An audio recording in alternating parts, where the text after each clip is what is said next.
여러분 평안하십니까? 오늘도 말씀과 함께 주님의 은혜 가운데 거하시기 바랍니다. 오늘 말씀은 이사야 42장 10절부터 25절입니다.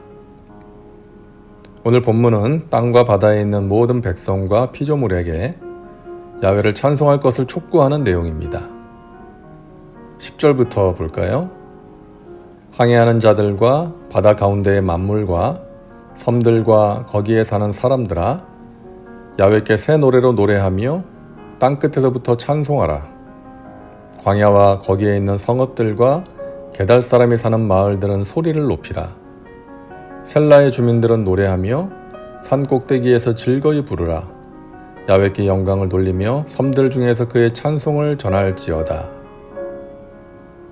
찬송에 초대받은 사람들 중에 게달 사람과 셀라의 주민이 있습니다. 게달은 이스마엘의 둘째 아들인데요. 훗날 아라비아 사막에 거주하게 된 그의 후손들을 가리킵니다. 셀라는 바위들을 의미하는데 바위 틈 사이에 거주했던 에돔 족속을 가리킵니다. 에돔은 이스라엘을 시기하고 미워해서 수시로 방해하고 대적하다가 하나님의 심판을 선고받기도 했죠. 이런 이방 나라들도 하나님을 찬송하는 것에 동참하도록 초청받고 있는 것입니다. 우리 하나님은 참 마음이 넓으시죠? 그동안 너희들이 한 짓을 알지? 그러니까 너희들은 빠져. 이러시는 게 아니라 너희들도 모두 찬송에 동참하라고 말씀하시는 것입니다. 이것은 야훼의 종이 오셔서 행하실 사역 덕분이죠. 그는 상한 갈대를 꺾지 않으시고 꺼져가는 등불을 끄지 않으시고 완전한 하나님의 정의를 세우실 것입니다. 또 백성의 언약과 이방의 빛이 되셔서 눈먼 자들의 눈을 밝히시고 갇힌 자를 감옥에서 이끌어내시며 흑암에 앉은 자들을 구원하실 것입니다. 이방 나라를 포함한 모든 백성들을 대상으로 구원의 은혜를 베푸실 것입니다. 14절입니다. 내가 오랫동안 조용하며 잠잠하고 참았으나 내가 해산하는 여인같이 부르짖으리니 숨이 차서 심히 헐떡일 것이라. 하나님은 오래 참고 기다리십니다. 그 기간 동안 무심하게 잊고 지내시는 것이 아니라 악한 현실과 백성들의 고통을 보시고 아파하시며 애통하십니다. 마치 해산하는 여인과 같이 부르짖으시고 숨이 차서 헐떡일 정도로 고통스러워 하시는 것이죠.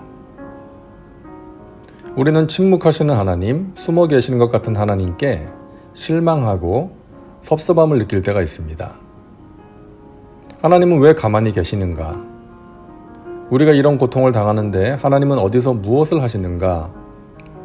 이런 마음이 들 때가 있는 것이죠. 그러나 우리가 고통당할 때 하나님께서도 고통스러워 하시고 우리가 눈물 흘릴 때 하나님께서도 눈물 흘리시는 것입니다. 하나님께서는 거룩하시고 공의로우신데 악한 세상을 보시면서 그리고 택한 백성들의 부르짖음을 들으시면서 얼마나 고통스러우시겠어요? 15절입니다. 내가 산들과 언덕들을 황폐하게 하며 그 모든 초목들을 마르게 하며 강들이 섬이 되게 하며 못들을 마르게 할 것이며. 하지만 언제까지나 기다리지는 않으시고 때가 차면 야훼의 팔이 그 종을 통해 나타나 대적들을 황폐하게 하실 것입니다. 그날에 영적으로 눈이 멀고 귀가 먹어서 듣기는 들어도 깨닫지 못하고 보기는 보아도 알지 못하던 백성들에게 변화가 일어날 것입니다. 16절입니다. 내가 맹인들을 그들이 알지 못하는 길로 이끌며 그들이 알지 못하는 지름길로 인도하며 암흑이 그 앞에서 광명이 되게 하며 구분대를 곧게 할 것이라. 내가 이 일을 행하여 그들을 버리지 아니하리니. 야훼의 팔을 통해 대적들이 무력화되고 영적인 맹인이 눈을 뜨고 영적으로 기먹은 자들이 하나님의 진리의 말씀을 듣기 시작하며 어둠 가운데 거하던 자들이 빛을 보게 될 것입니다. 17절입니다.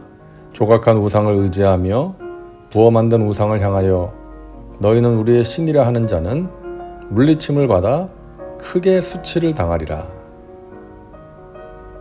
그날에 우상을 의지하며 자신들의 신으로 섬기던 자들은 크게 부끄러워하게 될 것입니다. 자, 19절은 이스라엘 백성들을 책망하시는 말씀입니다. 맹인이 누구냐? 내 종이 아니냐? 누가 내가 보내는 내 사자같이 못 듣는 자겠느냐? 누가 내게 충성된 자같이 맹인이겠느냐? 누가 야훼의 종같이 맹인이겠느냐? 여기서 내 종은 야훼의 종이 아니라 현재 하나님의 종으로 자부하는 이스라엘 백성들을 말합니다. 이들은 언약 백성이라 스스로 자부했지만 앞을 보지 못하는 맹인과 같았고요. 청각 장애인과 같이 듣지 못했습니다. 하나님이 아무리 많은 것을 보여주시며 말씀하셔도 귀담아 듣지 않았고 마음에 새기지 않았던 것이죠.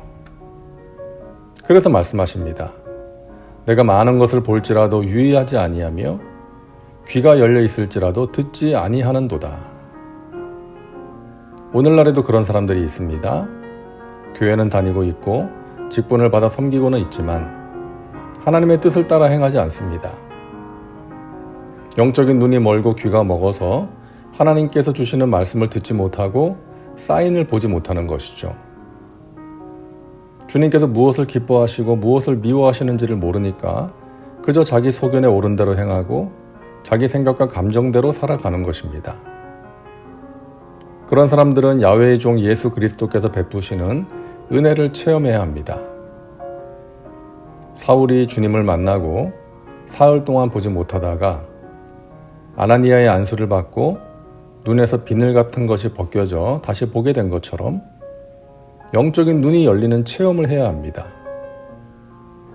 주님을 인격적으로 만날 때 가능한 체험입니다. 오랫동안 신앙생활을 해도 교회를 다녀도 주님과의 만남의 체험이 없으면 그 안에 생명이 없고 능력이 없습니다. 여전히 자신이 주인이 되어서 자신의 뜻대로 살아가는 것이죠. 예수님께서는 당시 종교 지도자들이었던 바리새인과 서기관들에게 너희가 듣기는 들어도 깨닫지 못하고 보기는 보아도 알지 못한다고 말씀하셨습니다. 율법을 누구보다 잘 알고 사람들에게 가르치는 자들이었지만 영적인 눈과 귀가 닫혀 있었던 것입니다. 그러나 그 가운데에도 야훼의 종이신 메시아에게 소망을 두고 예수님의 말씀에 귀를 기울인 자들은 듣고 깨달아 하늘의 복을 받게 되었던 것이죠. 야훼의 종은 우리에게 나타나셔서 놀라운 능력으로 우리를 구원하셨습니다. 그는 십자가로 원수된 것을 소멸하셨습니다. 십자가로 승리하셨습니다. 그리고 하늘에 있는 자들과 땅에 있는 자들과 땅 아래에 있는 자들로 예수의 이름 앞에 무릎을 꿇게 하셨습니다.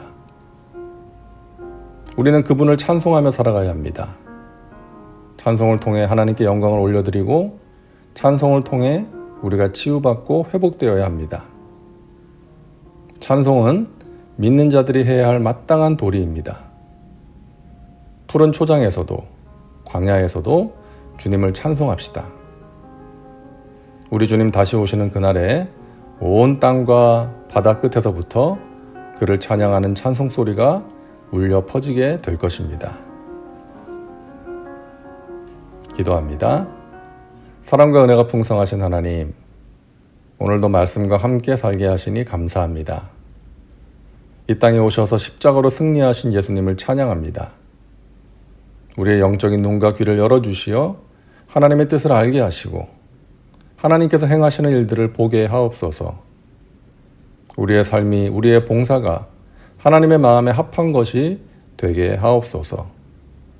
예수님의 이름으로 기도하옵나이다. 아멘. 오늘도 말씀과 함께 은혜 가운데 거하시기 바랍니다. 여러분 사랑하고 축복합니다.